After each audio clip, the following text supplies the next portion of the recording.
Greeting stranger.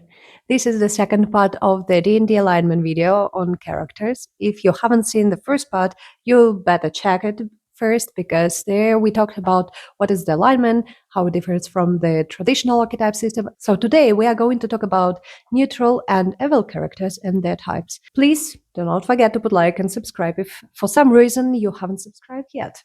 Let's start with something neutral. Here we have three categories of characters: lawful neutral, neutral, and chaotic neutral. Lawful neutral, also known as the judge. This type of character follows the law, which is, well, logical considering the name.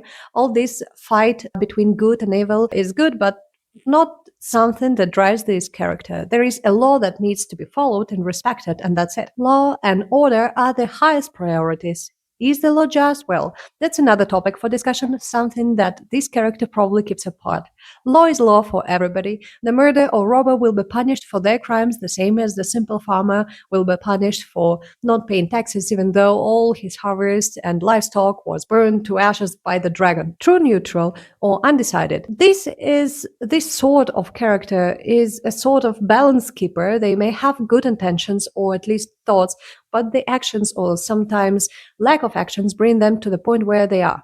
This is character that is located in the middle of the chart, so they are not good, not evil, not lawful, not chaotic. This character doesn't feel this necessity or need to harm anybody, but neither has this urge to help others. Think of elves in The Lord of the Rings, who basically try to keep aside from all this Middle-earth thing with the ring, and basically true neutrals just mind their own business. By the way, in Dungeons and Dragons 3rd edition and earlier, this category included unallied animals who have no sense of ethics beyond their own survival needs, and so cannot really be described as good or evil in humans' terms. Other examples could be Sheldon Cooper or the Oracle from The Matrix. And final, in this line is chaotic neutral, free spirit. This is sort of the character that puts his or her liberty in the first place. They wish no harm primarily, but neither they wish good to others. In my personal opinion, it is a sort of the trickster because the same as classical trickster, the chaotic neutral characters follow their own personal code and philosophy.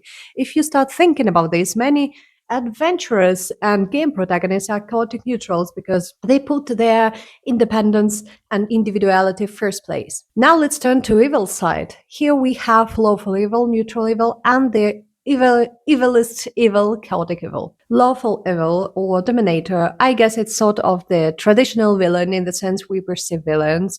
The dominator takes what he wants, no matter the cost of it. The thing of morality is left aside, of course. This type of character cares about traditions, laws. This sort of villain that wants to return good old times, I don't know, slavery, or when the kingdom was blooming, at least by his own opinion. Dominators usually condemn others by their race, religion, social rank. This character may and probably will hurt other people, but still the order, the law, is the highest priority for them. Good examples here could be Cersei Lannister, for example. She's like power hungry, but the law and the order and the family is a top priority for her. Also, the one who shall not be named, the Voldemort, is lawful evil type of character. Neutral evil or malefactor, this is just a sort of character that does what he wants, whenever he wants. Killing people, breaking laws, yes, absolutely. They do not have this pure chaotic nature as chaotic evil, neither they have this urge of following or obeying the rules. They are selfish and that's it. The interesting part here is due to their nature, malefactors prefer to work alone or having a couple of minions, not like the whole army thing. At first, it may not be seen as a too dangerous character as, for example, lawful or chaotic evil, but they could be even more dangerous because the only thing they care about in this world is themselves. This is a guy who will put you a knife in the back when you least expect it. A classical example here is Scar from The Lion King, Sauron, the White Walkers, and the last, chaotic evil or destroyer. The peculiarity of this character is that he is not moved by lust or emotion or desire for revenge. It's something that can be classified as demonic, the pure essence of evil itself. Luckily for others or not, the plans of this character are, besides their nature itself, the destroyer does not seek power in order to control others or to build his own evil empire. It's rather about destroying the order and the law as it is. Think of Joker from The Dark Knight. The destroyer takes pleasure in the process of the destruction, and the result for them is the least interesting thing in the chain. This type of character cannot be controlled, but only seized, because, as I've mentioned, their nature is pure chaos. It's a sort of personification of the chaos itself. Other examples here are the Emperor from the Star Wars or the Demogorgon. For me, the hardest to write is the chaotic line. I mean, chaotic good, neutral, and evil, because lawful and neutral lines follow some sort of internal logic. They have their moral compass, which is functioning in one way or another.